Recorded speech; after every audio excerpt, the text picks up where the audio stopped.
Cashflow Diary Podcast, episode 175.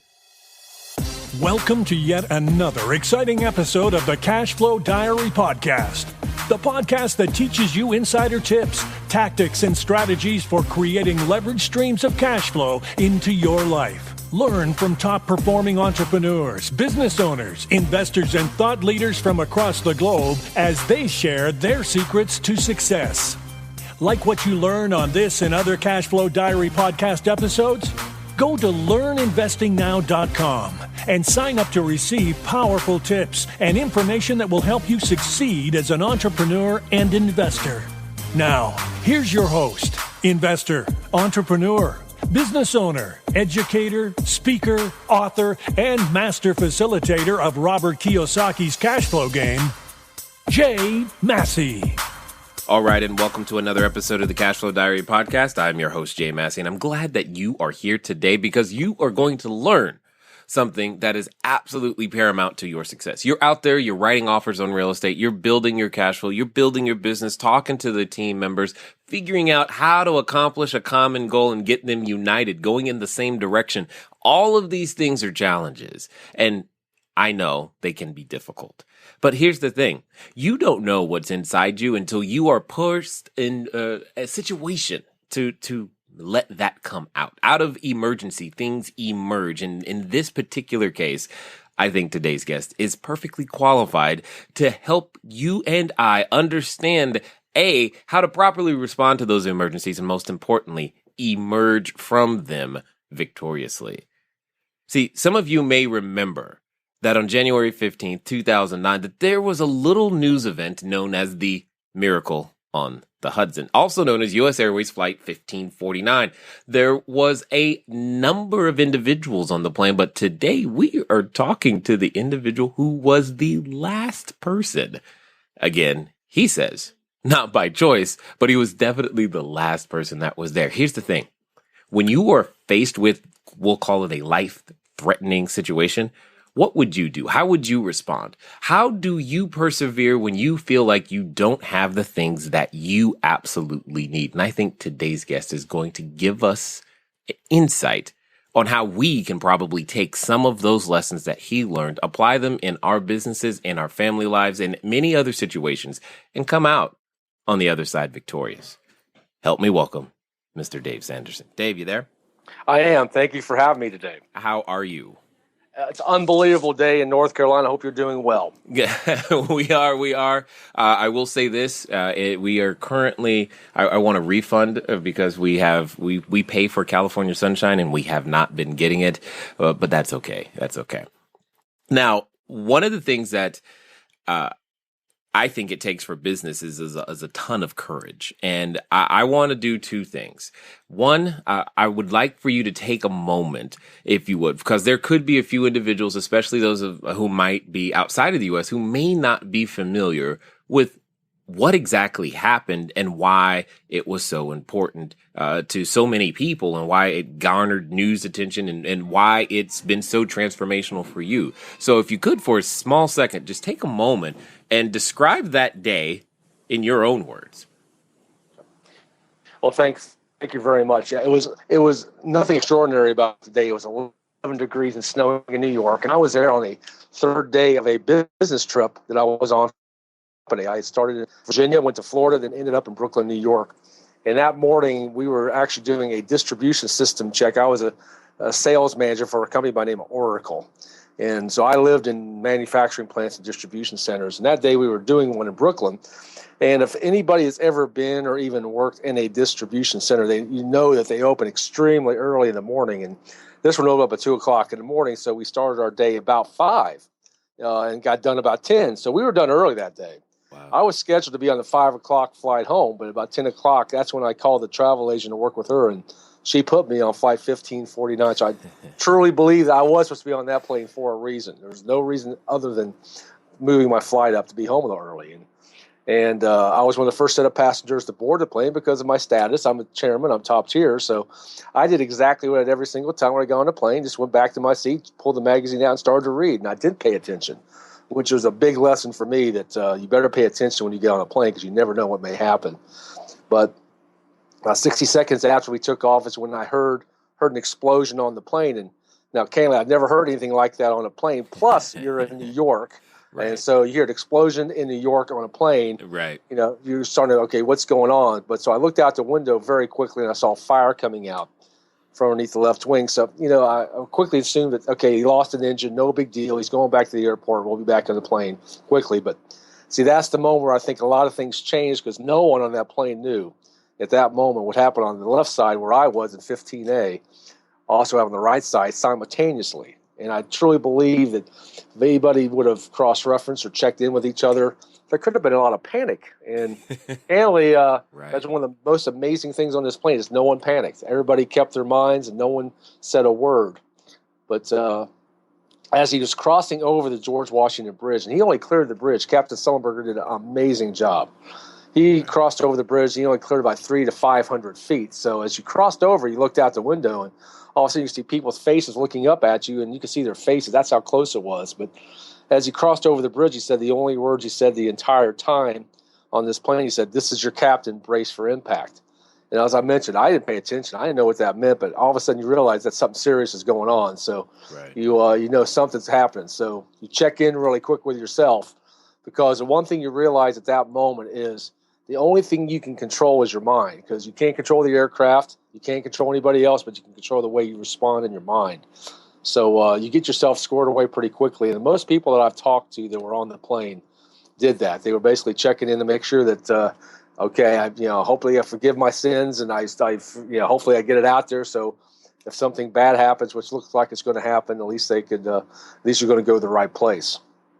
And it was about 60 seconds after the captain cleared the George Washington Bridge when he crashed into the river, and it was a hard hit. He estimates. I know he doesn't know exactly what it was, but he estimates about 100, 120 miles an hour at how it hit.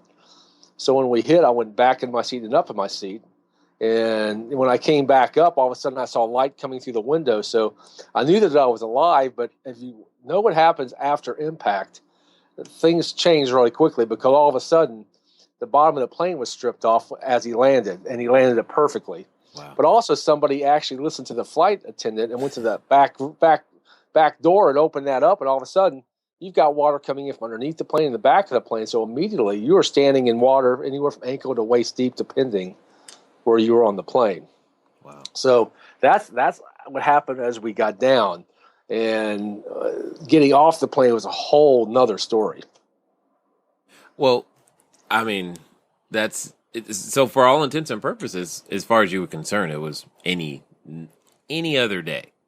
Right. Yep. Just a normal day. A business day in New York. Right. There was nothing that you could have done to necessarily prepare for that. Nothing that anybody would have done to prepare for that. In fact, I'm guessing since you changed your flight early, because I've done this when traveling, you change your flight because you're like, I want to get home faster. I want to go to sleep. I want to hug my kids. I want to do that. That's what you're thinking about. And then yet something completely takes you in a completely different direction. Now, that's exactly right. I was in the first class seat for 5 o'clock flight. I gave it up for a coach seat in the back. So, exactly, good point. You're exactly right. Yeah, that's a very good point. Like, there was no reason for me to do that. That's right. Except that I wanted to get home. Now, having been on a fair number of flights myself, I can say that I'm also guilty for ignoring the crew safety instruction briefing message more than once, and it's amazing that sometimes, I guess what I hear from that is that there are times where there are messages that we could be receiving that we're not paying attention to that actually have the ability to make a difference, i.e., in this case, save lives.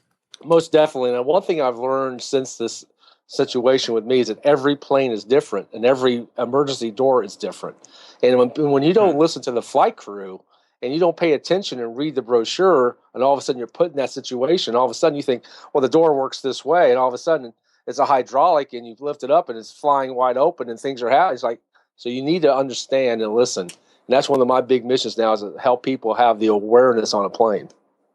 Yeah, you've just taken it to a completely new level for me right there.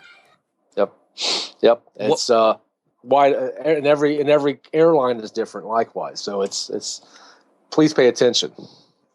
Yes, Yeah, I got you there. yeah, That's if there is no other lesson, just please pay attention. So right. let me ask you this: what goes through your mind? I mean, you've got to react, you got to respond, Right, you've got to stay controlled so that right. you don't make the situation worse.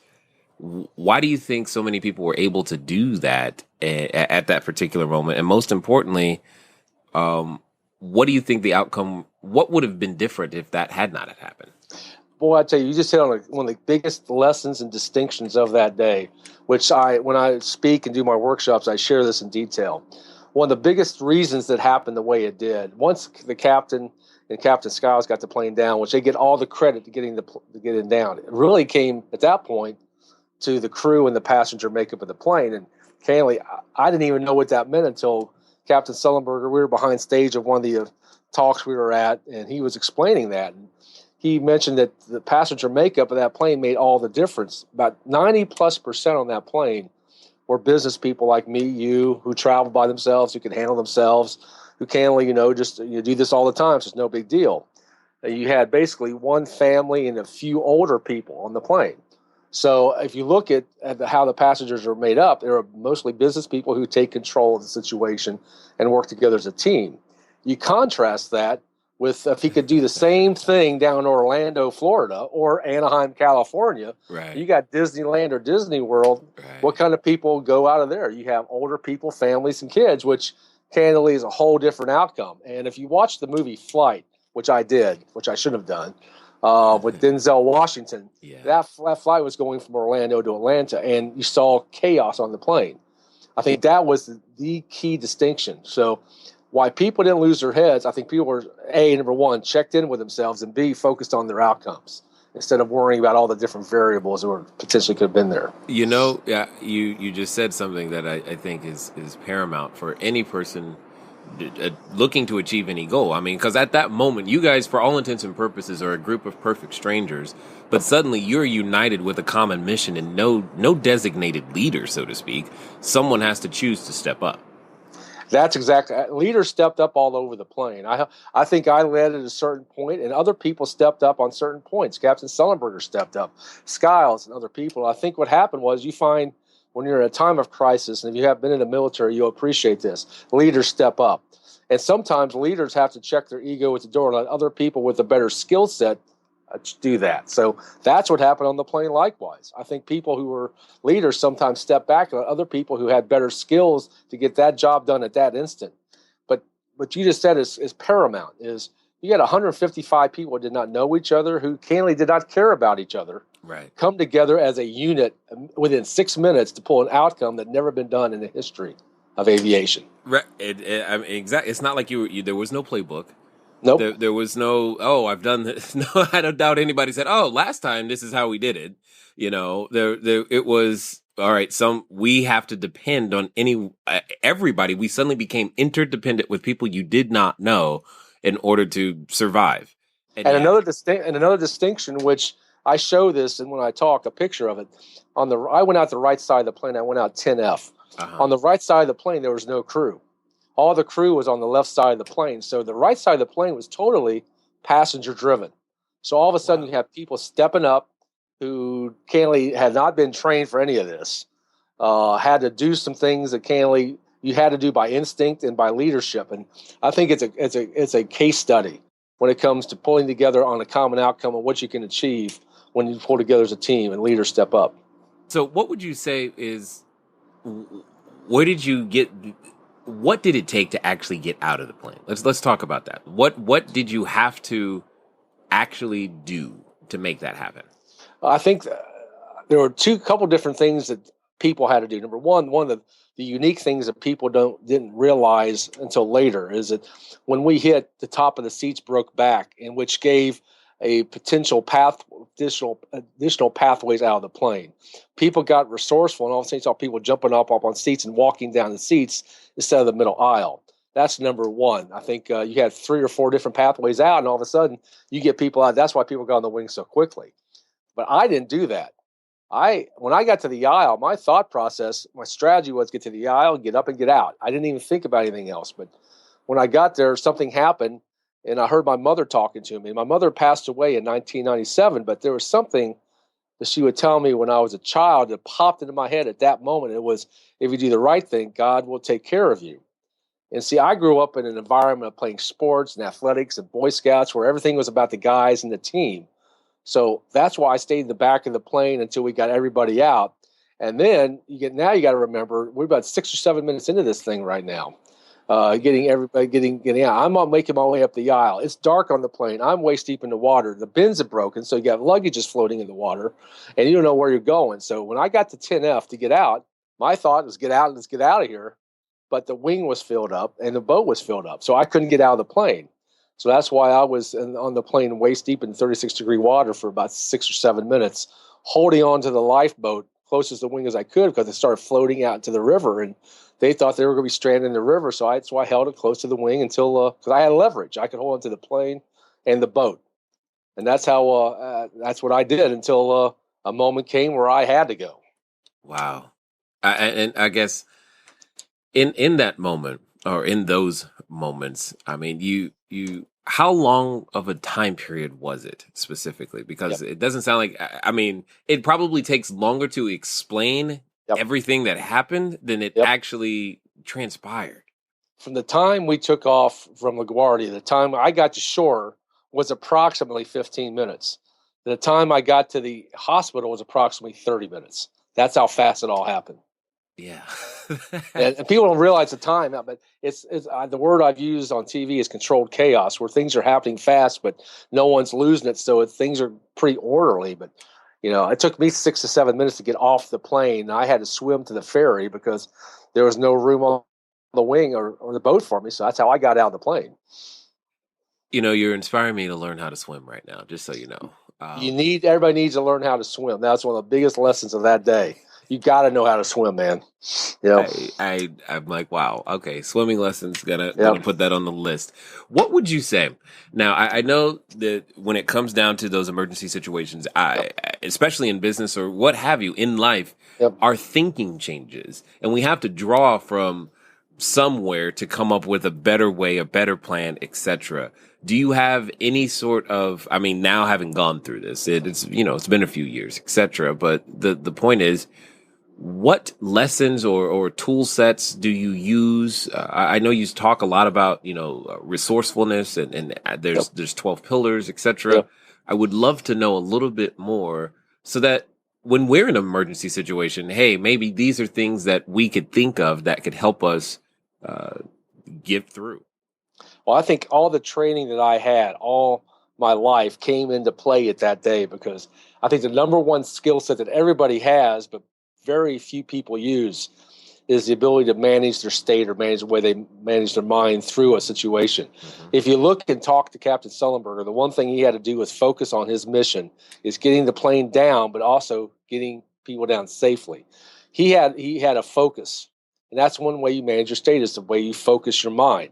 The next way you manage your state is how you move your body. And the third way is what the language patterns, or how do you talk to yourself. So I think the number one skill set and the number one resource that I and everybody using that plane that day is we all managed our states in a way that were resourceful, and no one got out of sorts. The second skill set or resource that I would say that was critical that I knew about, but all of a sudden came into play, is the ability to be sensory acute, which means use not only your eyes, but hear everything that's going on and feel what's going on around you, because everybody has a primary modality or sense they live in. And I learned this years ago, but all of a sudden that day it came into play, because I'm a visual person, but all of a sudden you smell things on the plane, right? You smelled the burning on the plane. You felt the energy was different on the plane. You had to see what was going on, and you obviously had to hear instructions from people that were going on, like brace, brace, brace. So the ability to use all your senses was critical that day. And some people most people revert to their primary sense. But that day you had to be, and in time of crisis, you got to be open to everything that's going on and be acute what's going on with the senses around you. Yeah. And also the other key ones, of course, are leadership and teamwork. And that's what we already talked about a little bit, is the ability to check your ego at the door and to come together for the common outcome, the common mission. And that's was one of the most amazing things of that day, because, like I mentioned before, 155 people. You get on a plane, you don't even know anybody. You don't care about anybody else but yourself. And all of a sudden, you check your ego at the door because other people, you don't know, you got to handle the whole situation. And that happened a number of times on that plane, not only with me, but I know of a lot of other people. Well, I was just sitting here thinking about it, going, when you said sensory acute, for me, my primary modality is audio. I'm an auditory kind of guy, which is my preferred way of learning, consuming information, everything. And I'm just going, at that moment, you're saying, for all intents and purposes, you can't rely on just any one. You had to, and not only that, you had to rely on other people's, whatever they're interpreting. You there was no room for, misinterpretation. There's just so much that has to go right in that situation. Do you ever sit back and just go, wow? Like, I tell you what, that's after a few weeks, and after all the things that I did with the media, and I still do media events, but I sat down, I was like, this is really amazing what happened. If you pull all these things together, how everything happened so perfectly, and all of a sudden came together in a way that produced an outcome.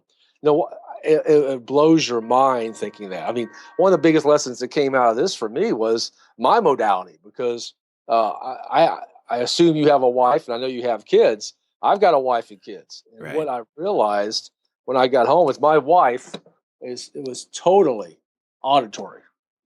She likes to talk, and she wants you to hear what she has to say. Right. I'm a visual person.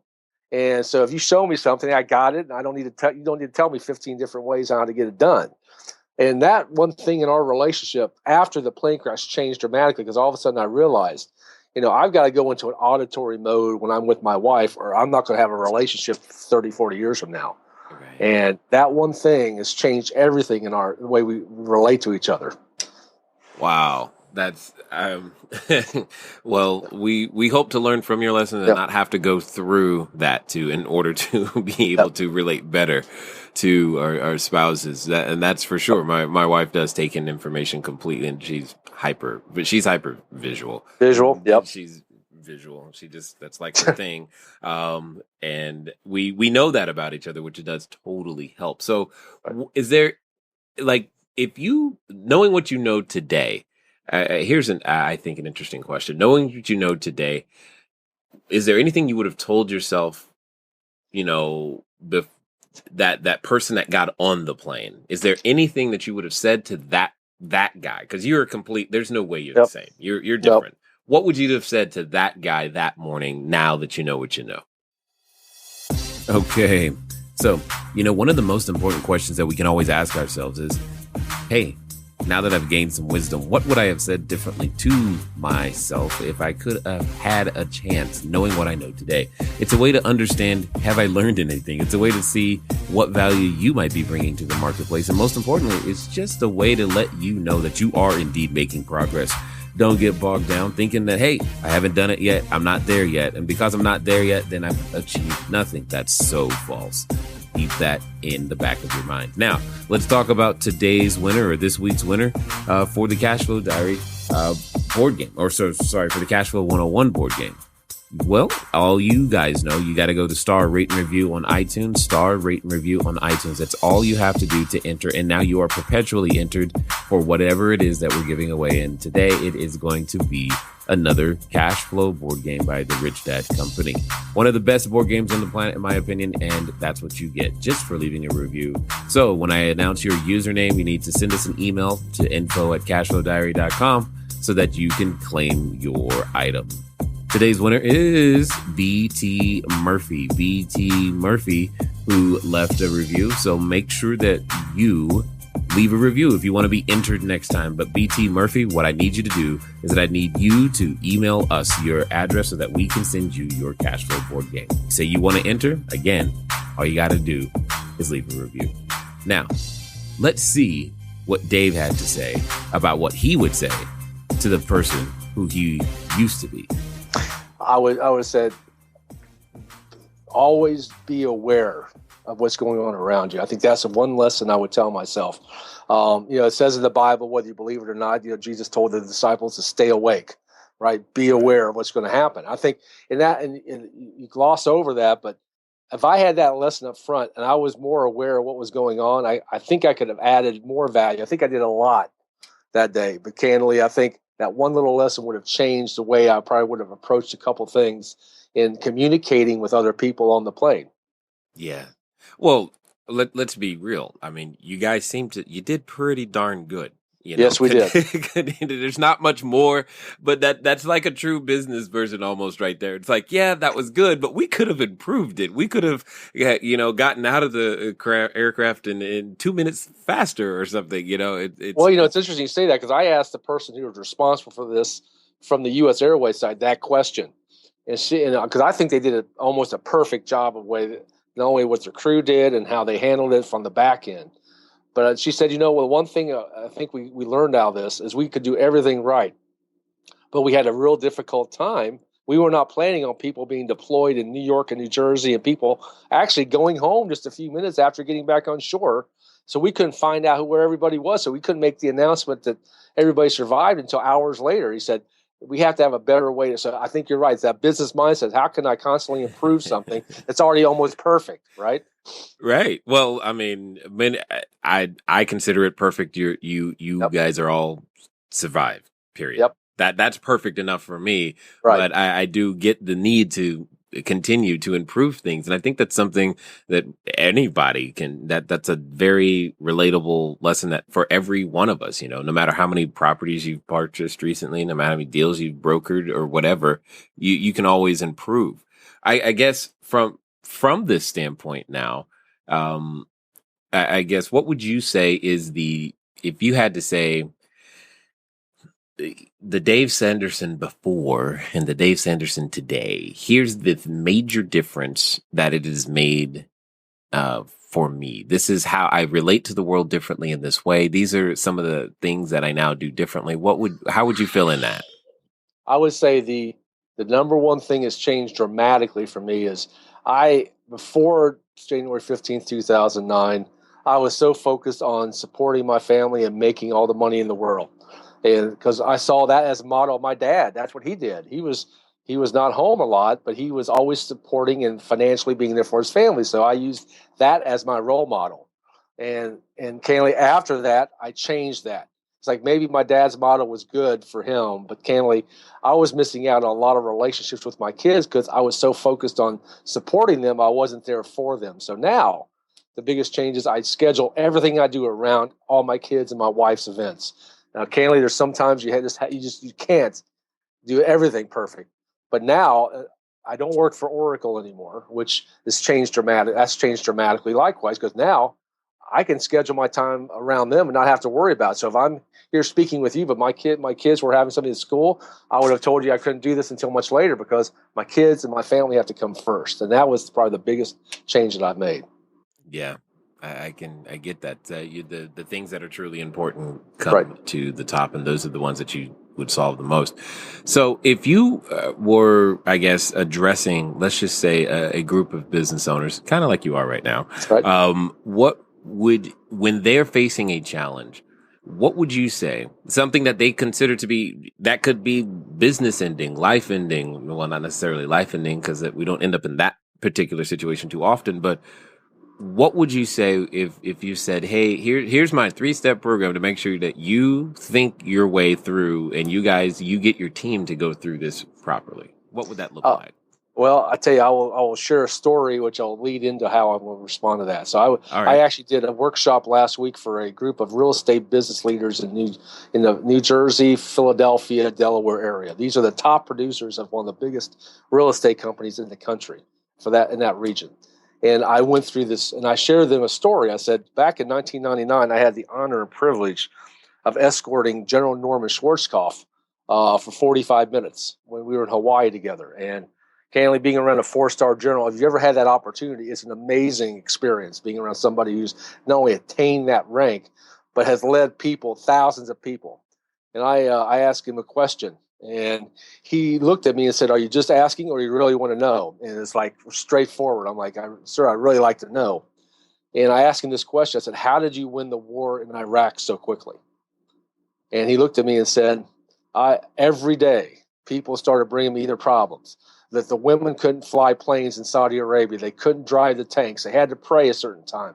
They had to pray a certain way. And I kept reminding my troops and my frontline commanders, how does this contribute to the mission of kicking Saddam out of Kuwait? He said, I had to keep people focused on the mission at all times. And that explains not only how he executed so quickly, but also why he didn't go to Baghdad. He had one mission. He was to kick Saddam out of Kuwait, not to go to Baghdad and topple Iraq. So fast forward 15 years or 10 years from that point to 2009, when I was with Captain Sullenberger talking to him and asking him his decision-making process. Because I love to understand, how do people make decisions? Exactly. And I said, tell me, what was going through your mind when all of a sudden this hit?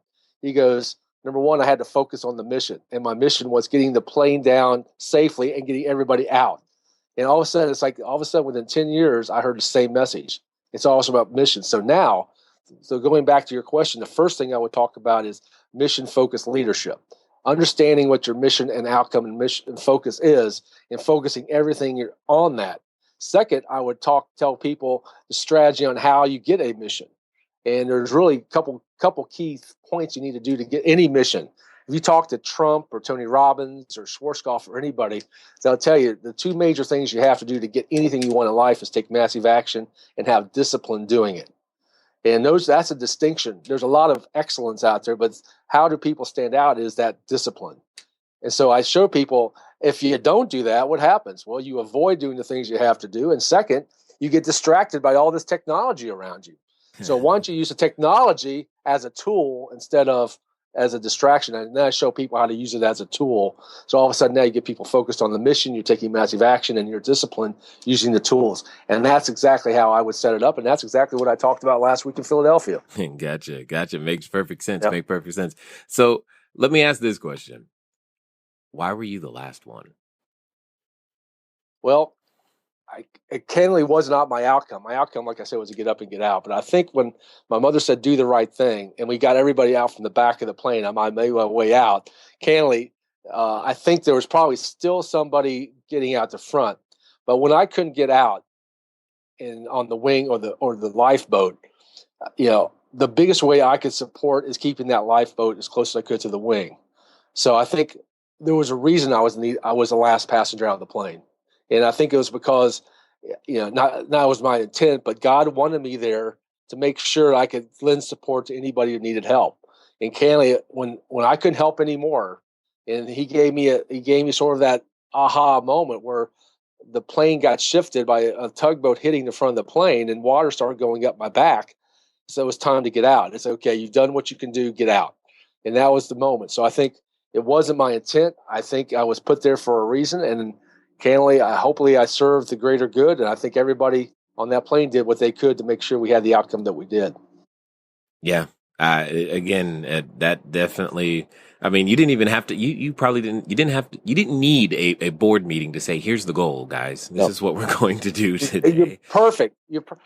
Everybody all of a sudden realized what the outcome was. And it's amazing when you get in total alignment with that outcome, and 155 people didn't know each other, all of a sudden having a common outcome, what you can accomplish. This is a classic case study in teamwork and leadership. Yeah, it says a lot about just some of your daily routines, and I guess for all 155 of you, for that matter, it says a lot about what is common. Like in the future, I'd love to see like a study on all you guys just together. How many things you guys have in common, right? Because there's got to be an insane amount of them, right, in order for that to come out. Even those that were the we'll call them non-business oriented people, right, still have to have some of those same characteristics, etc. So to someone in your opinion, I often talk about individuals who are considering getting into business or thinking about getting started, or maybe they've hit a lull in their business and they're having some challenges right now. What would you say to that person who's still feeling a little, scared, for lack of a better way of putting it, about actually going, dipping their toe in the water and making something happen? Well, last year at the end of January, I gave up my job at Oracle and started my own little company. And I looked for people that had common mindset and mission. And everybody on my team, I have 3 other young ladies on my team, understand what the mission is. So number one, I would say if you have people beside yourself on the team, make sure they understand and are loyal to the mission. Second, if you're an entrepreneur, if you've done any business, you got to know you have to persist. And you have to persist until you get that outcome. And it may not be immediate. And there's going to be setbacks. There are times when, I was questioning, did I make the right move of getting out of the corporate world? But then I go back to my mission, like, this is my mission. And therefore, Jesus didn't have every day in his life wasn't rosy. He had some good days and he had some bad days, Yeah, right? I mean, right. you look at it from a spiritual perspective, right? So how did Jesus get through it, right? When he hung in there. He hung in there, right? And he prayed to make sure he could get it. So I thought number 2 is you have to have that persistence. And third is you have to be certain. You have to have that certainty in your bias. You know what? I'm having some rough times. I've been through rough times before. And I'll give you an example. I talked to my dad before he passed away last year and about the financial meltdown around the 2008, 2009 timeframe. And he looked at me and said, this is no big deal. He said, I went through this during the Depression. You always get through it as long as you keep your mind right. And it was a great lesson for my father. It's like, you know what? He's right. This is not the first time anything of this has happened. So, as long as you keep focused on that outcome, focused on doing the right things, you'll survive and you will hopefully thrive out of that. Yes. Now, tell us a little bit about this new mission that you're on. Well, the new mission I have now is every day I pray just to impact one new person. So every day I wake up with a new mission. Well, the mission stays the same as how can I impact even more people, but most importantly, enjoy the process.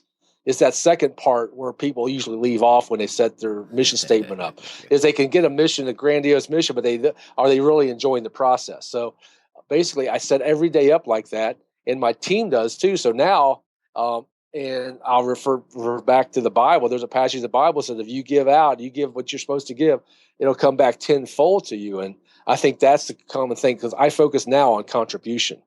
And that's why I give so much of my time to the Red Cross and making sure that they were there for me that day, but I want to make sure I'm there for them. So when they have those things like the earthquakes and the fires and the floods, I'm there to help them raise money so other people can survive and hopefully thrive after that. Awesome. I think those are all perfect and various different ways to transform, who we are and what we are and what it is that we want to go do. Now, for the people who have listened, this far, and they probably want to find out a little bit more about anything that you have upcoming. You've mentioned a couple of times that you're speaking here or there. If they wanted to catch up with you, what would be the best way for them to do that? Well, thank you. The first, number one, if you go to my website, Dave Sanderson Speaks, hopefully we've done a good enough job to get the information out of where I'll be. If you're in the region where I'm coming, please use my Let's Talk on my website. Let me know, and I would love to interact with you personally. I try to do that every place that I go. Second, we're excited. My next book is coming out. It's called Moments Matter, and we're in final editing stages now, and we're focusing on a July frame to debut the book. So I'm excited about that. And also my story was picked up by a producer out of Philadelphia for a movie called Be Who You Are. And now I just got information yesterday. It's officially going to be now released in Philadelphia between July 7th and 12th. So if you're in the Philadelphia region, let me know. And if you'd like to come see it, I'll be more than happy to give you the specifics on when that's released. But then lastly, the documentary that I've been involved with now for 2 years called Miracles on the Hudson, where they took basically 7 or 8 of us and basically reenacted our stories, all of our stories, which you'll see me on a plane, you'll see me on a boat, you'll see me in the water, you'll see me in a hospital, and just like the other people. And they bring them all together to show people how did this thing really come together. And I'm excited. That's going to be debuted in New York City on January 15th, 2016. So between that and speaking and doing as many workshops as I can to support the missions of people and teach these lessons and strategies from that day, which my mission is now, teaching these 12 strategies to people. So when they have what I call their own personal plane crash, They know to have their own know the resources they can use to call upon to get them through it and hopefully thrive. Excellent. Makes perfect sense. So with that being said, one of the things that I would like to say is that I appreciate you being who you are, stepping into the greatness that you were clearly born to be, and for investing your time with us here at the Cashflow Diary audience. Thank you very much for having me. I was honored to be invited, and I really enjoyed our time together today. All right, ladies and gentlemen, you know what time it is. It's time for you to move at the speed of instruction. What does that mean? That means get over to the website, go to the Facebook page, hit the like button. You know you want more, so go get it. Because at the end of the day, it's leaders who are going to make the difference, and leaders can learn best from other leaders. It's been fun talking to you guys today. I look forward to talking to you soon. Until next time.